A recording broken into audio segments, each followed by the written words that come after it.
Hey everyone, welcome to my studio. This week I hope to make progress on my commission of the Pacific Northwest landscape for my friend. And getting so close to the end. Hope to be making some significant progress on this. I'm getting ready to start on this Smalti mosaic of my backyard. And I want to hit this part up, and I've sort of forgotten what I was doing with that. And so I go back to my reference, and I remember I was going to put some dappled light sunlight in there. That'll be lighter, sort of a stripe of it. And this part, there's a little creek there. So I'm going to make it a little bit of a delineation between the front and the back of the yard where that little creek is. And then I will put the lighter glass and then the last part at the back of the yard. This really super dark bush back there, which looks like a cave, I think I'm going to avoid that. I don't want that big dark blob in the middle, but I am going to pick up some darks over here. That's it. A little trick I sometimes do is to take some of the glass that I've selected, take a photo in color, and then put it in black and white so that I can very easily tell what my values are.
To do a recycling project where we have these spools and different artists finish them in different ways, and then they have an auction and it's a fundraiser or something like that. So anyway, I've picked mine up, and step one is to power wash it. It's really kind of grimy.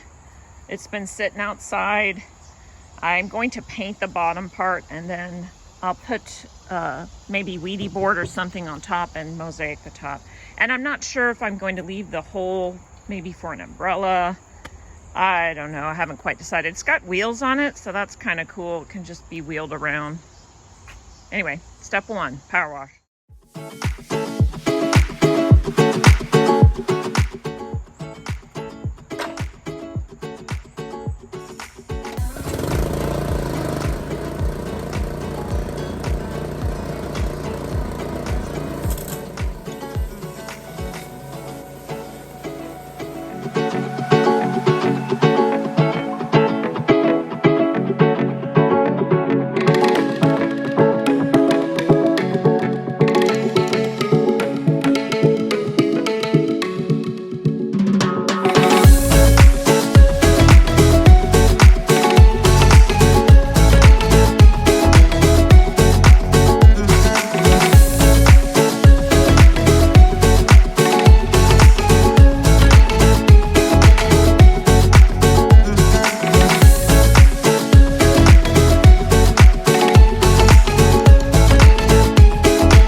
the difference.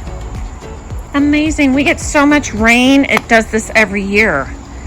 And we were past time to get it washed. So once I start, I'm kind of stuck. I need to continue. And we have this whole path that goes over. So I have a day of power washing ahead of me. And now back to my Smalti backyard project.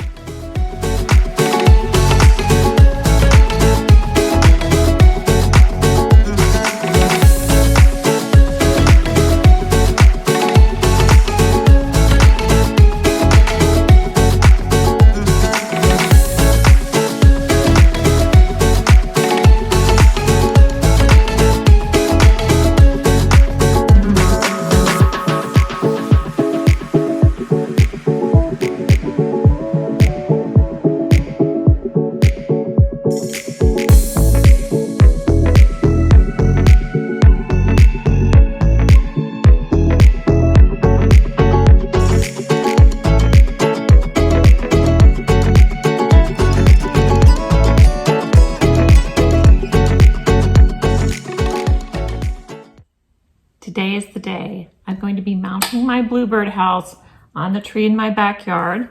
And I just want to talk for a minute before I get out there on the ladder and start to do that. This birdhouse base is waterproof. It's made from PVC pipe, and I bought it on Etsy from Karen Earnhardt, and she has an Etsy shop called Flower Floozy Designs. And I saw that she had these lovely waterproof birdhouses, and that's where I purchased it. Now, there is a hole in the back, and the directions say to use a long screwdriver bit and to screw it into the tree. And I know I can take this lid off to clean it, but the place that I'm going to hang it on my tree is a little bit on the high side. Even with a ladder, I can reach it. And there's no way I'm going to be reaching in there and cleaning that out. I need to be able to take it off the tree so that I can clean it out. And so I have drilled a couple more holes into the back of it, which I'll show you in a second, right here and here. And I bought these very sturdy, these are 30-pound hooks. And so I will just snap them. I'll screw them onto the tree first, and then I will snap them on and then just pull down on the birdhouse, and the hook will be secure. Now I'm doing two so that there's no swaying and it's really secure on the tree. And that's about all there is to it. Let me get after it. Okay, so I decided I wanted to mount this in that natural area on the tree above the branch. And so I went online and looked, and it says that you can mount a Bluebird house anywhere between 5 to 10 feet high. So that's a good spot to start.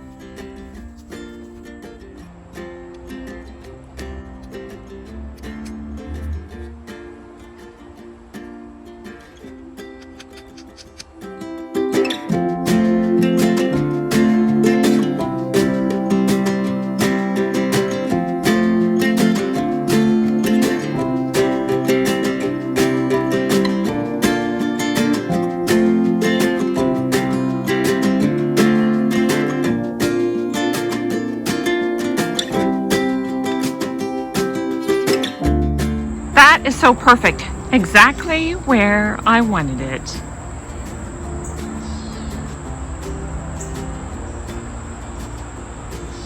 Of course, the bluebirds won't be here till spring, but still, I can look at it until then.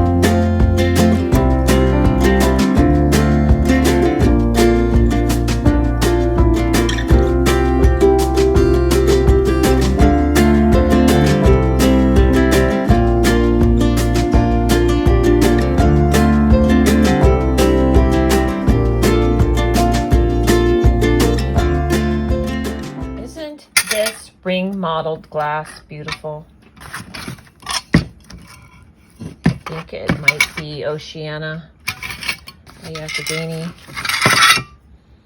Well, It was so beautiful, I just had to do a project with it. I'm almost done, so I thought I'd share. I worked on this in the classroom. I teach 9 hours a week, so this is about how far I got.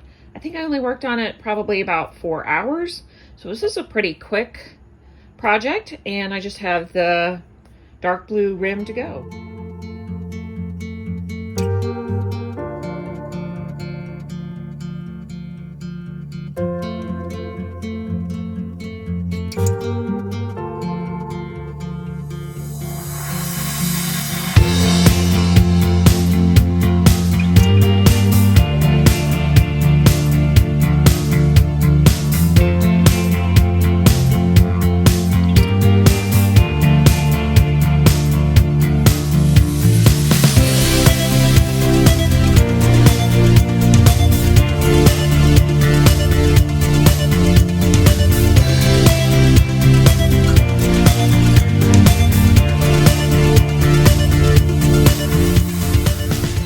That's putting it together. Thanks for watching. See you next time.